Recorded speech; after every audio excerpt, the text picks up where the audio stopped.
Hello, Facebook. Hello, family. Hello, everybody. This is Donya with the Genealogy Adventure Show, and today we are talking about boundaries. Um, I want to introduce our co-host, our special guest.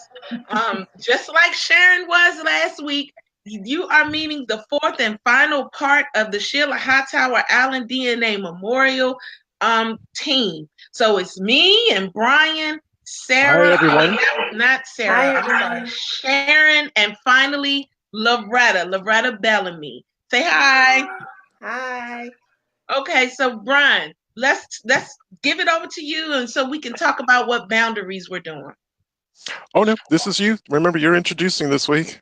Ah, yeah, that's right. Okay, so we're going to talk about boundaries today, guys. We're going to talk about why we can't find our families in certain areas, and come to find out they didn't live in the area that we thought.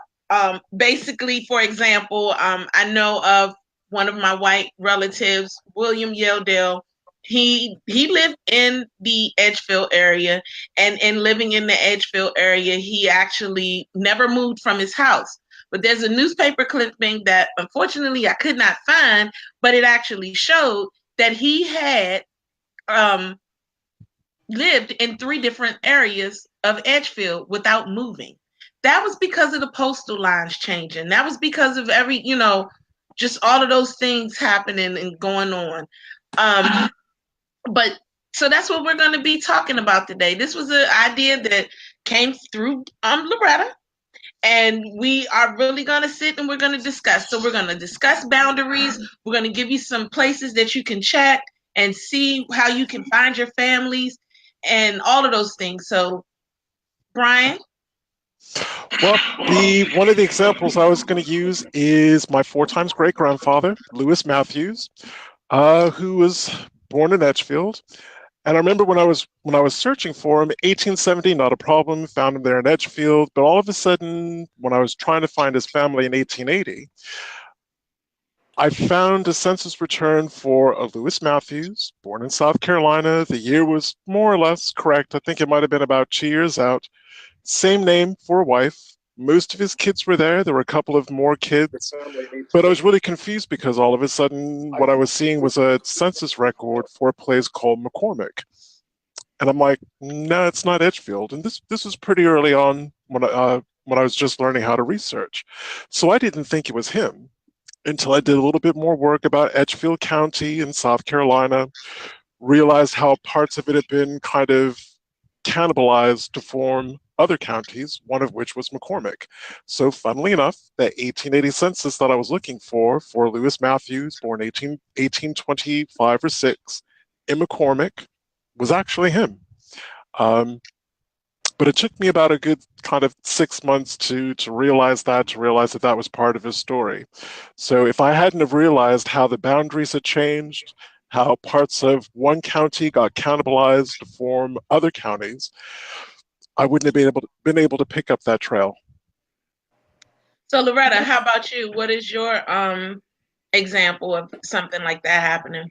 Well, for me, I think in the process of building my tree, if I knew a family member was, let's say, in Greenwood County, um, I conducted my search in Greenwood County only. And let's say if there were hints that popped up with the same family, but they were in a different location, sometimes I would discount it because I would say, oh, that's not what I'm looking for. And it turns out it was the same family. And that really, even though one record for one census may say this, another record for another census may say this county, in actuality, like you said, with your William Yeldale, they were still in the same place. It's just the boundary Mhm. lines changed. So my thing is, just be careful. Don't discount somebody just because when Mm, it pops up that you're looking in a different county and you'll say, oh, that's not the person that I'm looking for. Well, no, it is the person that you're looking for. And they're actually in the same place that they've always been. yeah. And I would have to say, even for one of my white ancestors in Southwest Virginia, and it's that part of Virginia that's very, very close to North Carolina. I couldn't work out. I thought he was moving all over the shop because one record he's in Virginia, the next record he was in North Carolina, then it looked like he was back in Virginia. Counties, the names of the different counties he was living in were really, really different. And it was really kind of doing my head in at one point because I couldn't understand his story. And then when I started using maps, started printing off maps and looking at them, I started realizing that that particular boundary between Virginia and North Carolina, it was just doing this. It was just 1 minute that parcel was in one state, then it was in another. So the kind of interesting thing is, this one man and his family look as though they were hopping all over the place. They never left the land that they were living on. It was the boundaries that changed. And especially if we're dealing with colonial era ancestry, the counties that we kind of think of today, they were still forming. So you have county lines that were changing. You have parish lines, especially if you're looking at church records. Those were changing. Everything is changing. You look at the history of Kentucky, Tennessee, North Carolina, parts of Virginia. The way that those lines were changing, they were actually pretty radical. And to give you another example, I can't tell you the number of times I go to, just check out people's families' trees, just to see if I can find out any more information, see if they have any records that I haven't found. But I can look at a record for like a Susan James, born 1719 in West Virginia. Well, West Virginia didn't exist until 1863. So technically that's wrong. She may have ended up dying in West Virginia after if she died after 1863. But it's worth trying to make our trees as accurate as possible for people to use. It's just worth bearing in mind, trying to be as accurate about where they were really born at the time that they were born, because it's going to affect the kind of records you can find, the ease with which you can find them, the confidence that you have that you're looking at the right record, as Loretta was saying, being confident that you're looking at the right record for the right family that you're researching. And Yeah. you brought up something too very important, Brian, that I didn't always use as a resource, but it turns out to be one of my best resources, and that's getting a map. Getting a map of a particular county, because I'm telling you, it's mind blowing when you sometimes, especially when you're dealing with the 96 district. It was so many different areas from Abbeville, McCormick, Edgeville, Saluda, Greenwood, Lawrence, Union, Spartanburg, part of Cherokee, Newberry, Aiken, Greenville. Those are a lot of names to remember. And sometimes it's easier when you can visualize it and you Yep. see it in color. And there are tons of maps out there if you print them up. And I know Donya has posted one on Home Place in the very beginning when the site started. If you pull up a map and you can actually see, sometimes it helps you to trace, help you trace your ancestors better when you can get a visual as opposed to trying to remember all the names. Yeah. So I want to say hello to all those that are starting to tune and chime in. We have Vegas. We got Lisa from Vegas, and I just lost Brian. I don't know why, but we're gonna get him back. But we got Lisa from Vegas and Martha Marshall, who we just found out we're related to each other through the Brooks line. She's saying hello. And then we have Virginia and Merlin. And yes, hello, family. Hello, everybody. And there is Brian. Let me pull him back in. I don't know why he disappeared on us for a minute there, but yeah, I'm sorry about that. There he is. So I'm gonna have to agree with you guys though on what you were saying as far as those boundary lines and how they're changing. And that's the reason why we're doing this show today, to really get people to open up, to broaden their thoughts as far as logical thinking is concerned. Because, for example, if your family, if you say, my grandmother died in Edgefield, South Carolina in 1780. Well, guess what? That's incorrect. She didn't die there. Matter of fact, let me even go deeper because I can be personal about it. According to my mom, her father was born in Greenwood, South Carolina in 1894. Well, it wasn't until I started doing my research that Greenwood didn't even exist until 1897. So where did he, like, where was he born? What was going on? And as far as maps, like Loretta was saying, that's what I started this whole thing out with. Sheila used to always tell me, Donya, you need to learn you need to learn your boundaries. And I would always respond, I don't want to learn my boundaries. I don't want to. I don't want to do that. That's going into something else. Why can't I just stick to my family? Why can't I just do this? And it wasn't until I finally started listening to what she said that I realized you are sticking to your family, but this is how you're going to find them. So those moments when you say, oh, so and so just disappeared all of a sudden, when in actuality he didn't, because part of Georgia used to be part of South Carolina. So if part of Georgia used to be part of South Carolina, then guess what? If the lines changed before that person died, and now it is Georgia, they probably still living right there in the same spot. It's just not South Carolina anymore. It's just Georgia. So those are the things that we want to open up you guys' minds to. We have some websites we want to share, and just that will help you do that kind of research. And we're just gonna go from there. So, who wants to go first? Well, I just wanted to kind of build on what you just said. I mean, how many times have we seen a death certificate for an ancestor or a relation of ours who was born before the formation of McCormick or Greenville or Greenwood, but died well after, like say in the 1920s, 1930s, 1940s. But the informant put the county, thinking about the county that they died in. So they'll put Greenwood. When the person was born in like 1820, 1823, and we're like, no, that was Edgefield. That was Edgefield, yes. So when you guys look at our trees, you're actually seeing certain things on our trees that you're like, oh no, my family was in Talbot at this particular time, or what have you. And in actuality, no. Depending on the year that it was going on, wasn't Talbot. It may have been Talbot Township, but it wasn't Talbot. And that's the other thing that people need to realize. It's not always, just because you see Greenwood doesn't mean that it was actually Greenwood, the city. It was a township, specifically speaking, Edgefield, in our research, because all three of us, we research out of Edgefield. So for our Edgefield families that are doing their research, just because you see Greenwood doesn't necessarily mean that that's where it was in Greenwood, the city. Depending upon the time period, if it was before 1897, it wasn't Greenwood, the city, it was Greenwood, the township. The township. But it was still in Edgefield.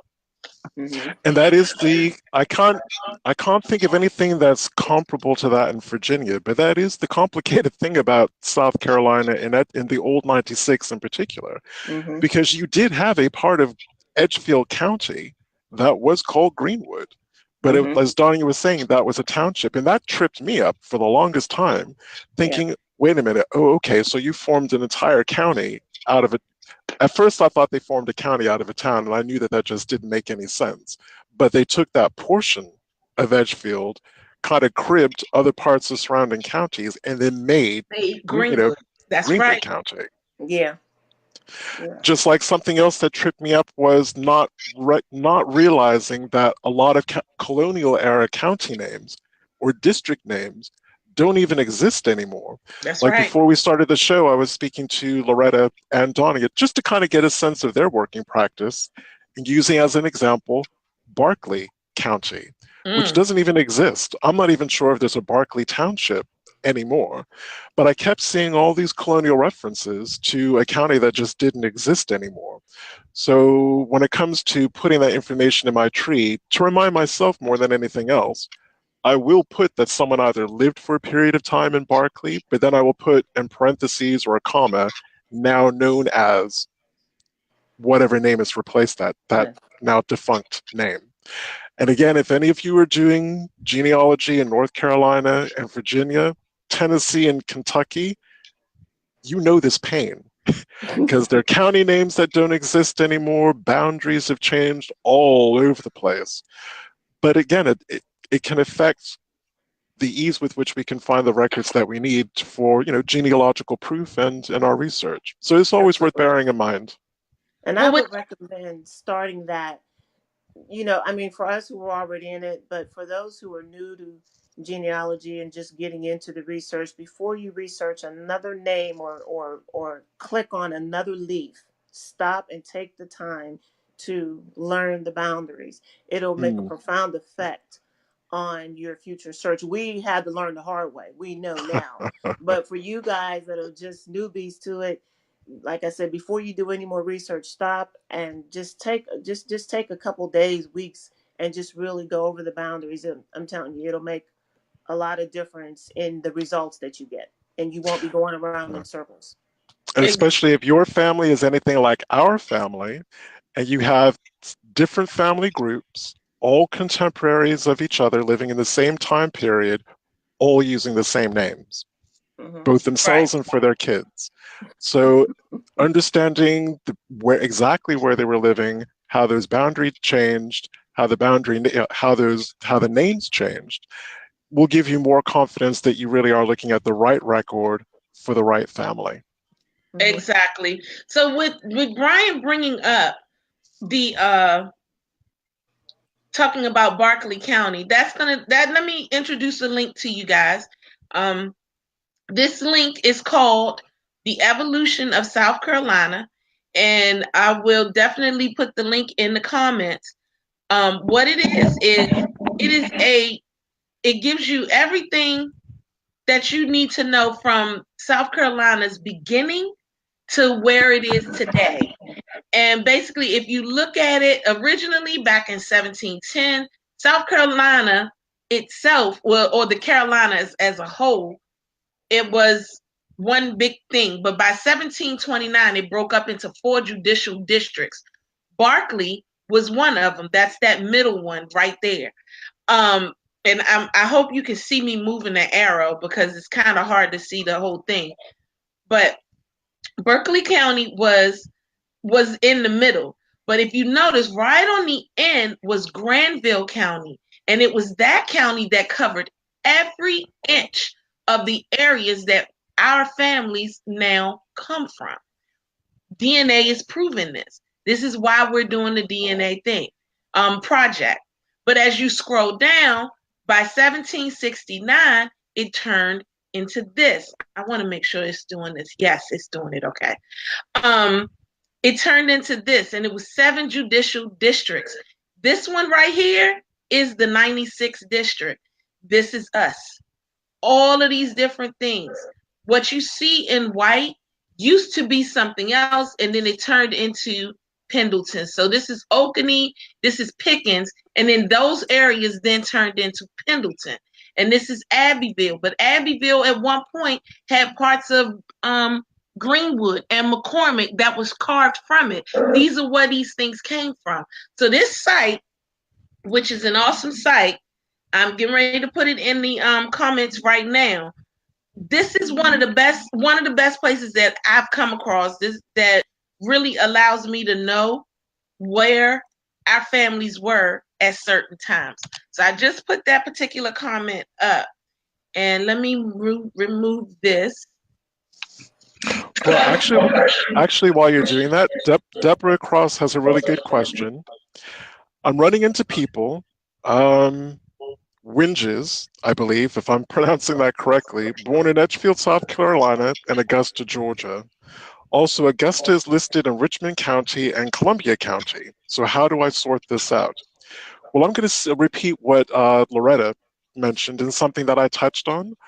I would actually try to find the progression of the county boundaries for each one of those places, and I would actually print them out. So if you know the township that they lived in, and you're reasonably sure you know the township that they were born in, just look at the map for that time that covers that time period when they were born, when they died, when they lived, and hopefully that'll help you sort it out. I don't know if the two of you have more advice on that. Yeah, I would agree that that's perfect. That's a perfect way to do it. Yeah, I also agree. Richmond County, if I'm not mistaken, was a part of Edgefield at one point. Isn't that Augusta? Yes. I believe so. Yes. Yes. So yeah, I mean, though that was at one point, that area that you're talking about, Deborah, was actually South Carolina, and it draws right to what we were saying from the beginning. That's an area, so you might want to just do what Brian said, and that I think that's a good idea. Yeah, that is.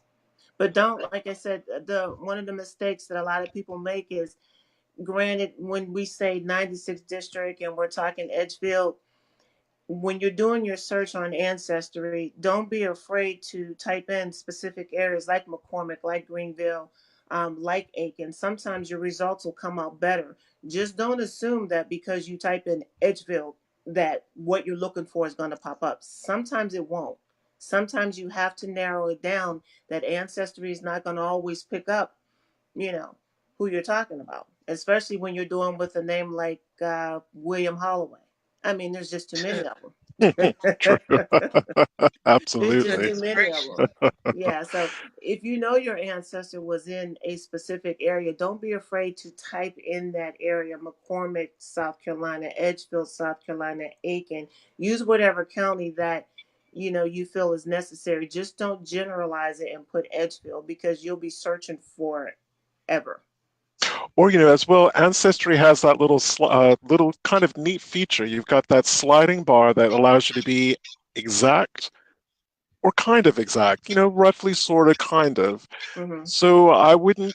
So a lot of times when I'm doing research, especially in South Carolina, in Edgefield in particular, I won't do exact on Edgefield. I will type in Edgefield County, and I'll slide that little bar over just about to where it says exact, so I can pull in other things. And a lot of times, I will get Abbeville, Newbury, McCormick, Greenwood, but that's good because I need to look at a wider range of records that are still pertinent to the wider Edgefield area. Yeah. And if you're Yeah. not sure, if you get with me, sometimes I'll get, you know, a hint from another county. And if you're not sure if it's the person, I mean, that's when you have to start nitpicking and comparing family names and things of that nature to see if, this is indeed the person, that you're looking for. And sometimes it takes time, but um, and two, sometimes what helps me is that, and Brian touched on this a show, one of the other shows, is that when you look at a census record, just don't look at that page.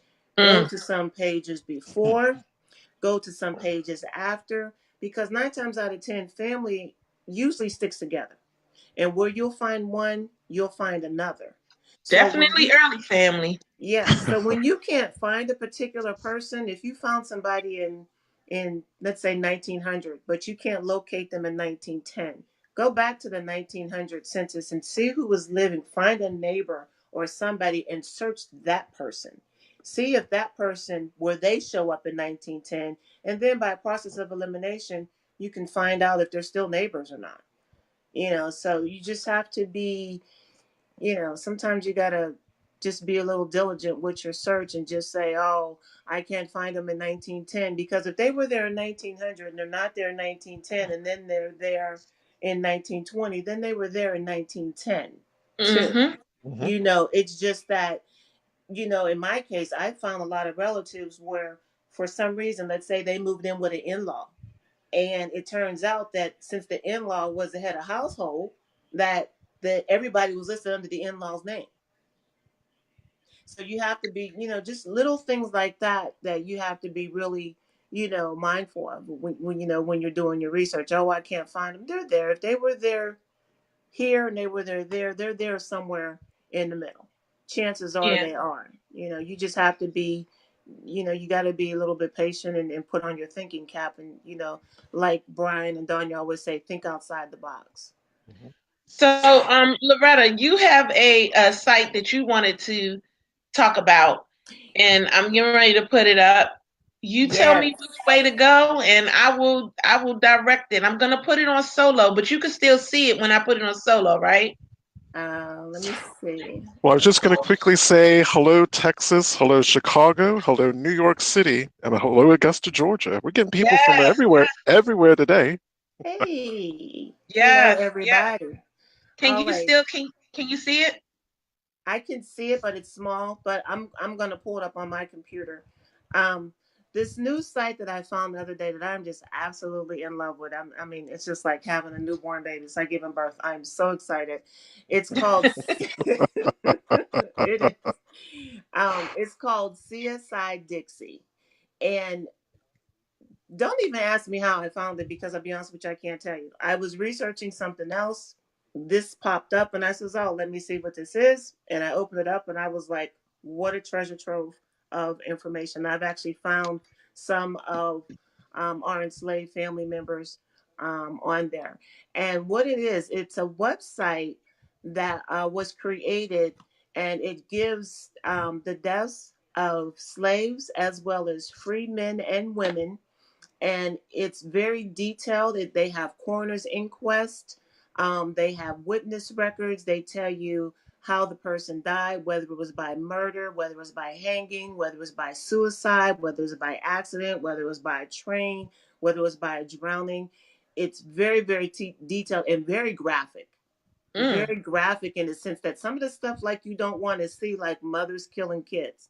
It's very, very graphic. But what's also interesting about it is, especially for some of the records where they're concerning slaves, it lists a lot of times where that person lived, the plantation where that person lived. And if this particular person is somebody that you're looking for, knowing what plantation they worked on may be able to give you keys or guidelines to further your research. So it has a lot of detailed information, a lot of witness information, and it's just a wonderful site. I recommend go on it, and it's wonderful, and it's set up with the counties in South Carolina. It's Anderson County, Edgefield County, Greenville County, Kershaw, Spartanburg, and Union. And Wow, I was going through it while you were talking, and I like how it has everything set up in Bible names: Genesis, Numbers, Acts, yes, Judges, Chronicles, Exodus, and Revelations. nation. It's really deep. So I'm Hmm. definitely yeah, I'm gonna go into this one. Wow. Yeah, it is nice, and some of the most detailed information that you'll get, like from a slave that ran away, to how they died.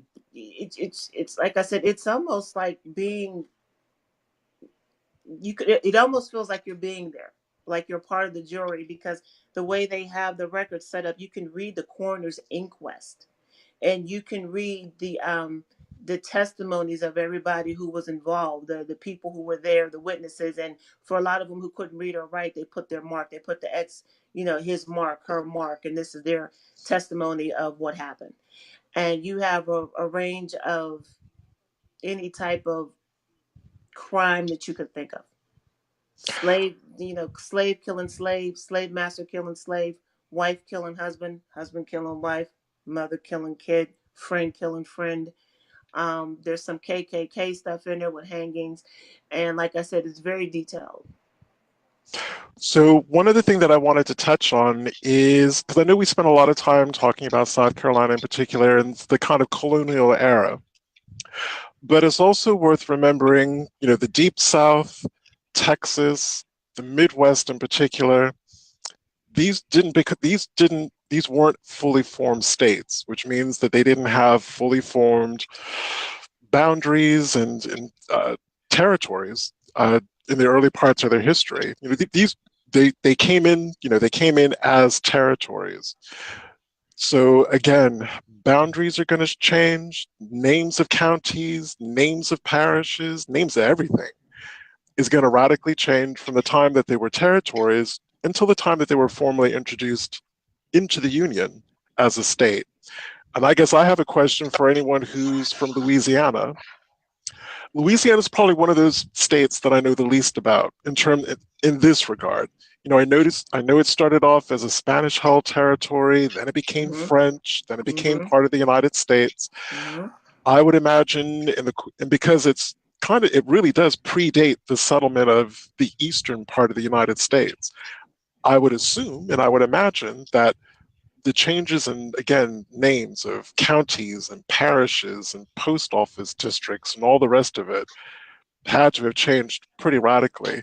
So, I mean, if anyone has any kind of experience that they like to share, some tips that they like to share about Louisiana, I always feel guilty because I said when it comes to research, I've never researched in Louisiana. Um, and I'd just be interested to hear kind of how something like how boundary lines would be maybe a little bit more tricky in Louisiana than other places. Right. You're right. So Teresa asked if we could give the link again, and I did. I just posted the link in the page, and hey, they removed the what you call them thing that we had. So I just posted the link in the page. It's csidixie.org. Yep, I see it. I see it. You see it? I do indeed. Okay. All right, good. Okay, and I'm trying to think of what other sites I have. There's a couple other sites I have. So I guess really this kind of boils back to a point that I keep making. Genealogy is history. Genealogy and history are intertwined. And for me, it's always been the cool thing about doing this kind of research is I've learned more about America and the formation of America doing genealogy than I have any other way. So if you're in Kansas or Missouri or Arkansas or wherever you are, by understanding the kind of what we're talking about today about boundaries really kind of makes you have to take a look at the formation of your state, the state that your ancestors lived in. Because that, again, understanding that's going to hopefully improve your research and kind of fill in a little bit more gap about your ancestor or your extended ancestral family story. Yeah. So another website we're going to share with you guys that helps with boundaries is called, and this one I just learned, just for those that don't know, I just got a job working with the Daughters of the American Revolution. When I tell you guys, I am right where I'm supposed to be. I am right where I'm supposed to be. It's an honor to be working there and just to be doing things. And I have learned so much. I started Monday, and in this 1 week's time, I've learned so much stuff that is ridiculous. So now I'm getting ready to share one of the things that I've learned. This is a website called randymajors.com. Randymajors.com is a site that is just all about genealogy, how to research different things. But there's this one link on here called Historical U.S. County Boundaries.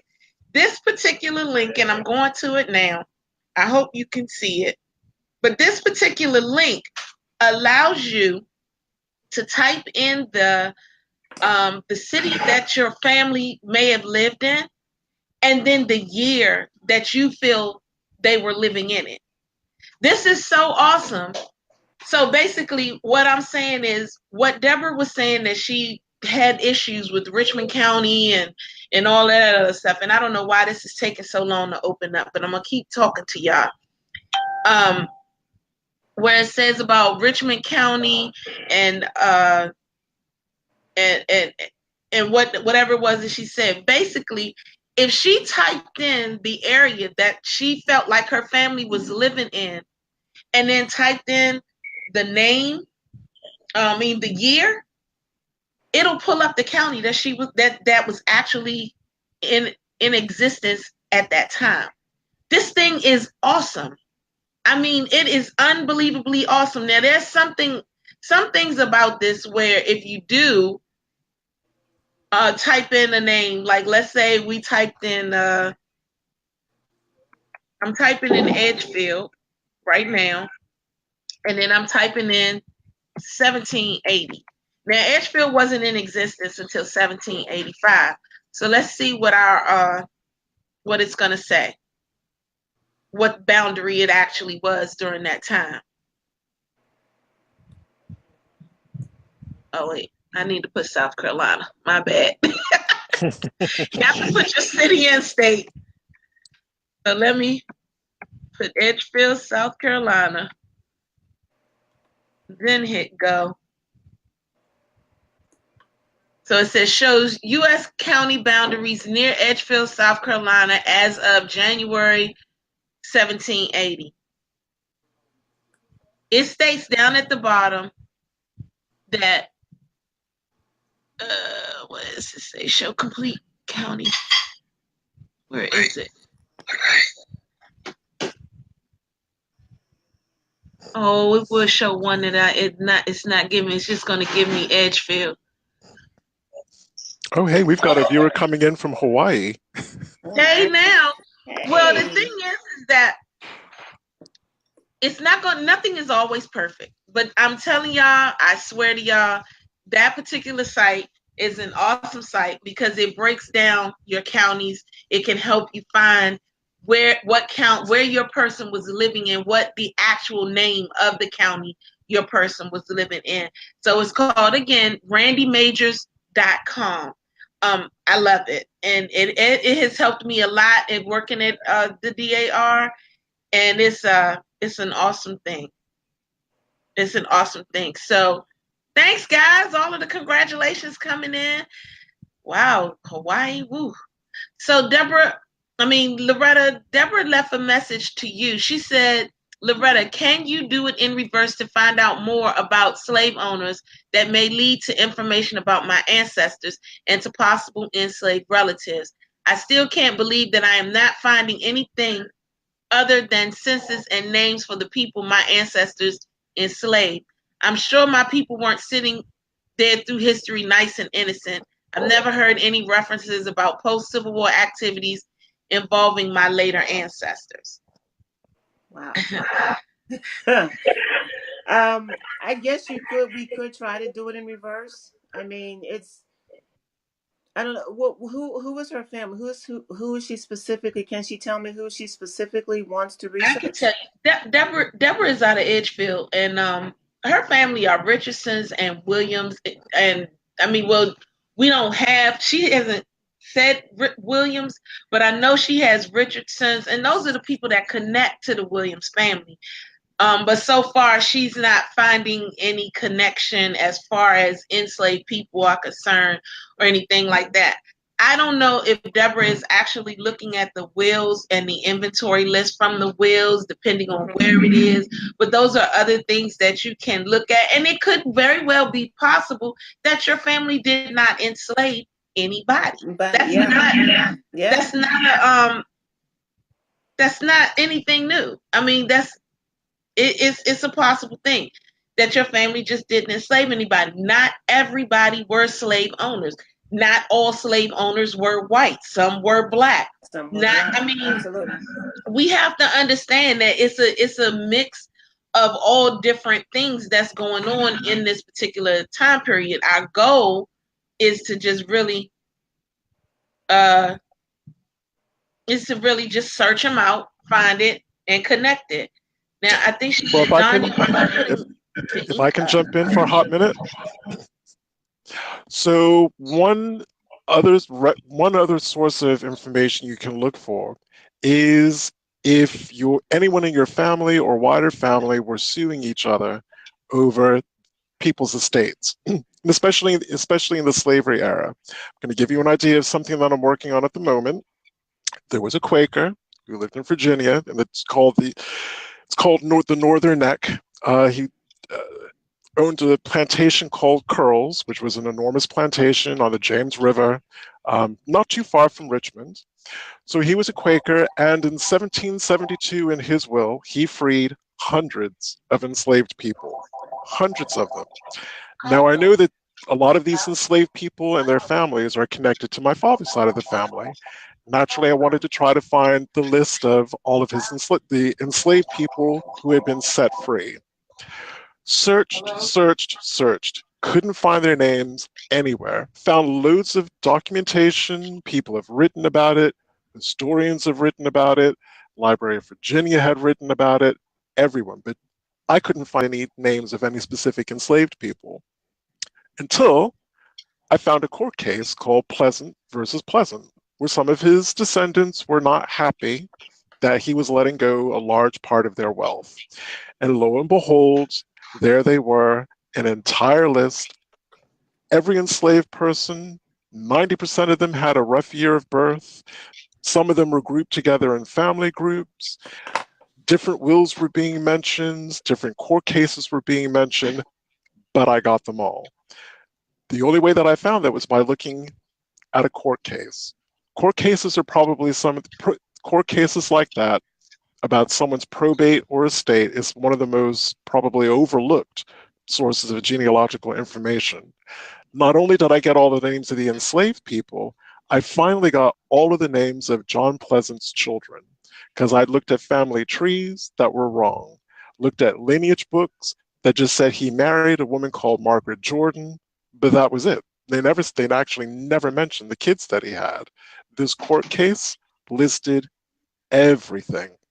So again, a lot of in Virginia, just for those of you who are doing Virginia Ancestry, they're called chancery cases, not court cases, chancery cases. But in South Carolina, North Carolina, straightforward court cases.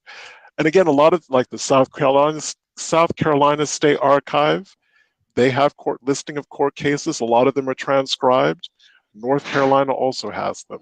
So again, in terms of Deborah's question, maybe another resource for you to look into. Yeah. Well, she did give the listing of her family. She has Mims, Boones, You might want to Richardson, look. Price, Holder, and Winges. Oh, you should definitely look at the Edgefield slave book or the Edgefield slave records on Ancestry. Yeah, I was getting ready right. to say, And then the other thing is that she says that she is looking at wills, but all I have are names. My ancestors were slaveholders, but not large ones. The most listed are 40 slave owners by my ancestors. So Deborah, here's the thing: you're not gonna have a last name for the Black people. It's just you gotta look for them. If you have Mims who have enslaved people, then those names that are popping up, you need to look for them as Mims because that's the last name that they had.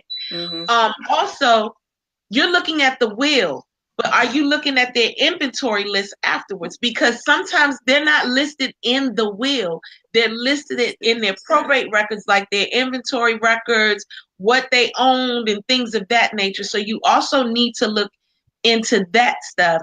And you definitely in the inventory list, because we were considered as property. Black people were considered as property during that time, or African Americans, however anybody wants to say it, were considered as property. They're going to be listed with the cows and the silver and the horses and the other items that those people owned at the time.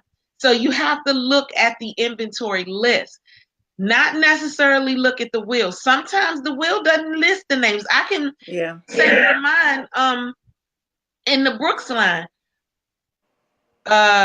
Whitfield Brooks stated that he was given 29 slaves to his wife. He did not give their names.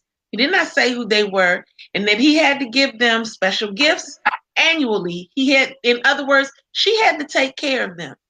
The only reason why I know their names is because his inventory sheet that listed all of the enslaved people matched the 1850 slave schedule when he died. So I actually have the names of all the people. And then I looked at the Edgefield slave record book, and I looked and saw all of the names of the people that was passed on to his widow. There was a special memo for that. That's the reason why I know their names, not necessarily because it was listed in the will, definitely because it was listed in the inventory sheet. But again, because we really have kind of covered this in the previous show, I would only suggest to you both her and Lakia Griffin, who's asked kind of a similar question.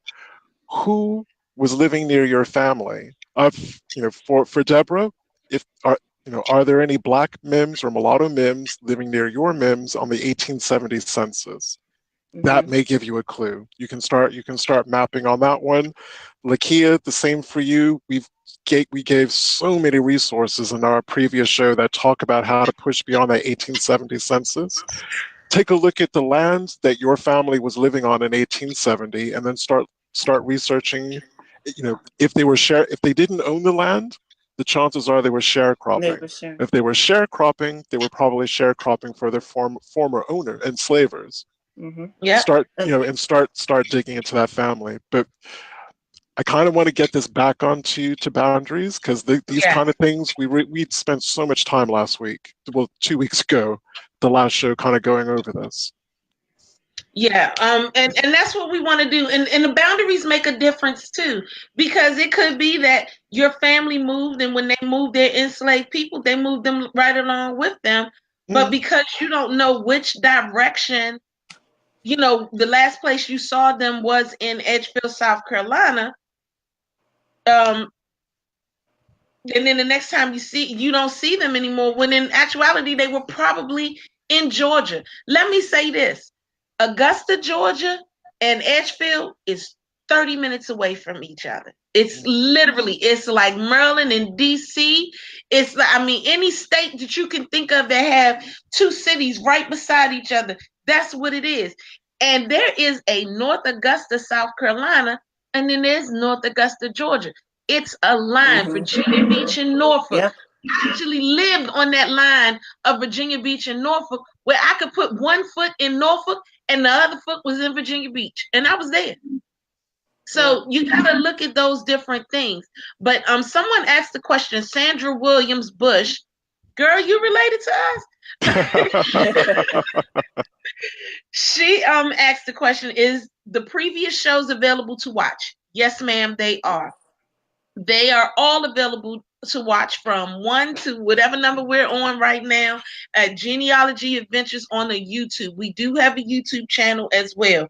You can also watch them from the Facebook page. There's a tab that's labeled videos, and you can see all of the videos right there on the YouTube channel. Also, it's my bad. There's also a tab on the Facebook page that says GA Live.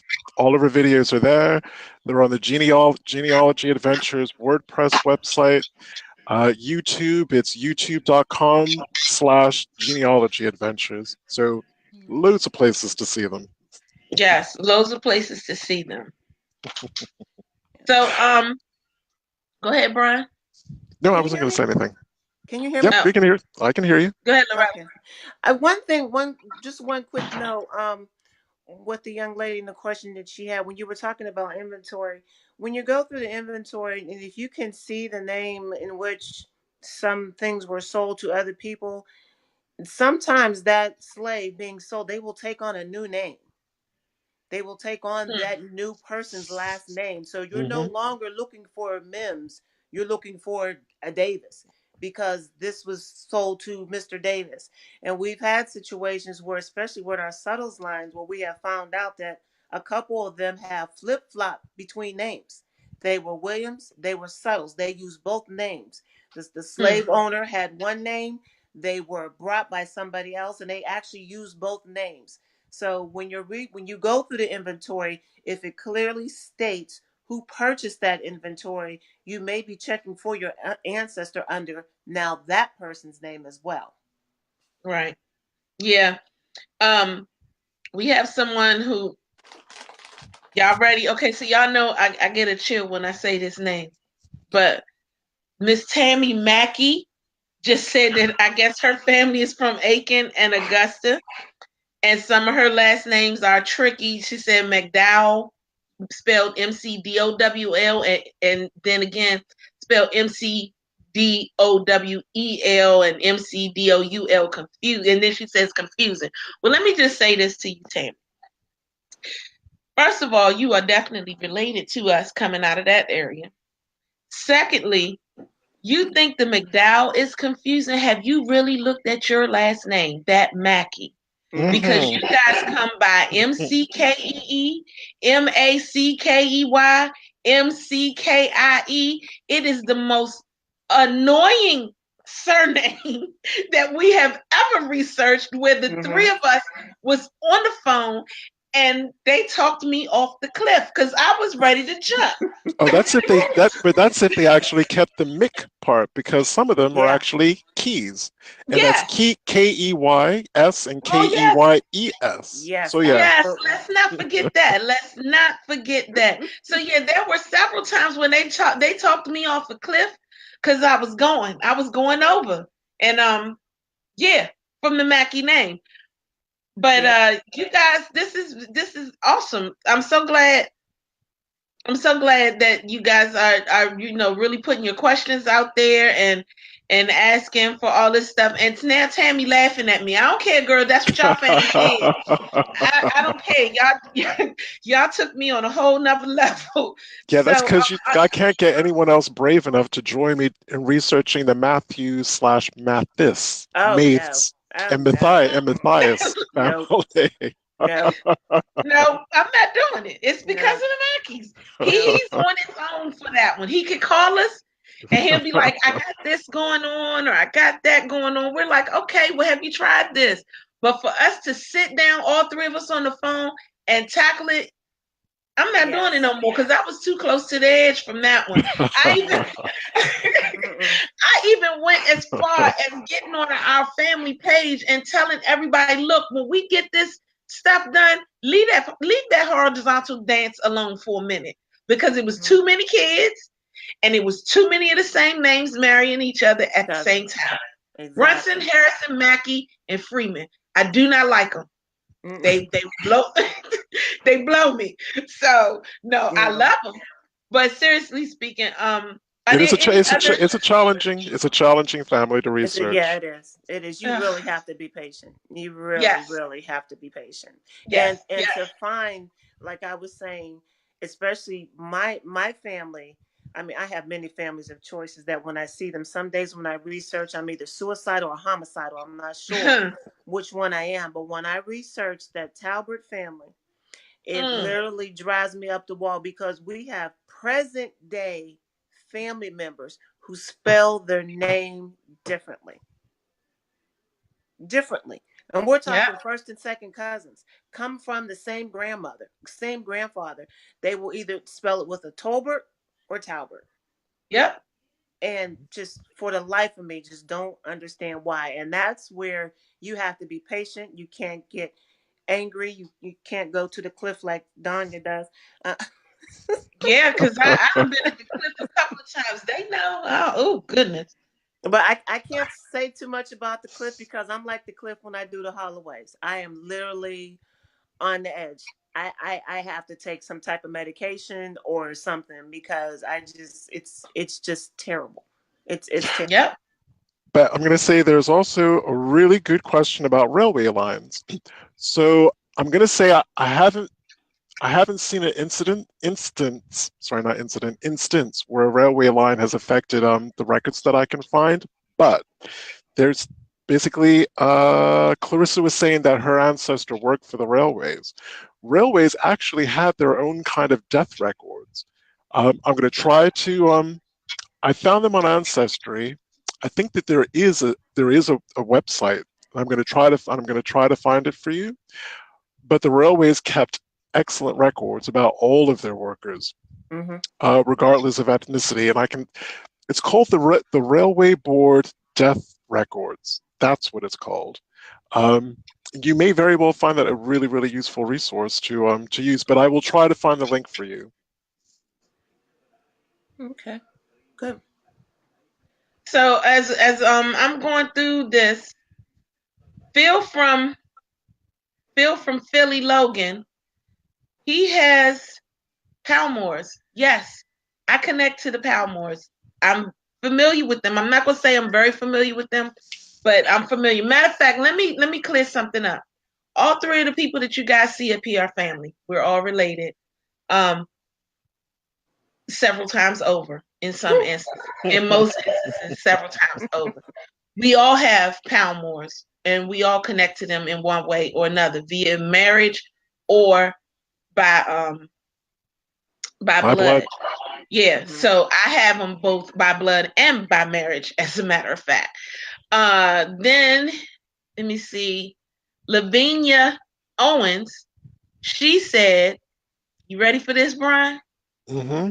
Her family is Oots, and Durst in Edgefield County.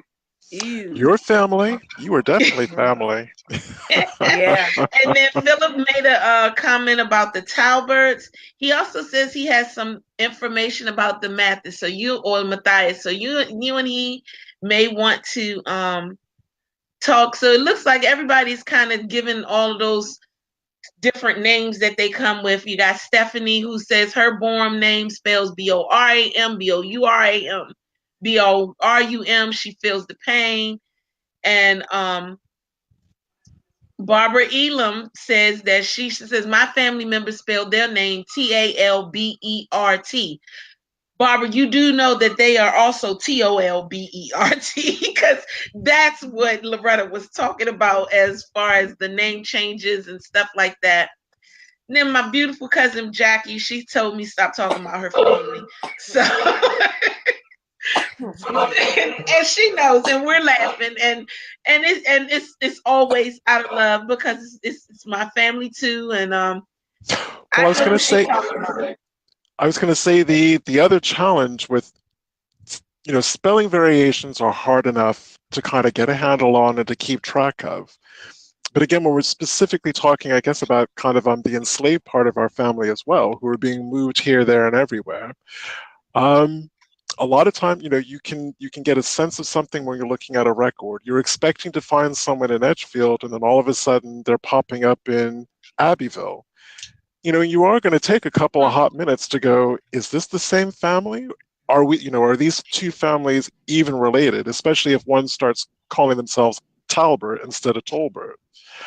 So right. again, in terms of genealogy and boundaries and understanding where everyone was and how people move from one place to another, yeah, the differences in spellings just adds that little extra bit of flavor to the whole kind of experience. Mm-hmm. So as I'm going through these things, I think Brian, you guys and Loretta, we're gonna have to talk to Phil from Philly Mm-hmm. Well, I'm because gonna have to say if he can hold off, if you can give me a week, because yeah, I'm wrapping up on a huge kind of Virginia genealogy thing at the moment. Um, yeah. it's going to pretty much take me a week to kind of crack the back of. So, Yeah, a like I week said, would be best for all of us because I'm yeah. still trying to get myself acclimated into the DAR. So I've kind of blacked off of the certain researchers just messing with the tree right now. But just to But say why I said that, Brian, he mhm. says, I think I'm in there with all three of you. Palmore, Gaskin, Hamilton, Talbert, and ready for this? Yeldo, I've Yelldale. seen it. Yelled out. I Yeah, see it. I'm running from him. I'm But running from him. Phil, my tree is public on Ancestry. It's called Genealogy Adventures / DNA Adventures. You can find me under my member name, Brian Sheffey, all one word. It's a huge tree, a lot of different Edgefield families that all three of us here today, we're all related to them or descended from them.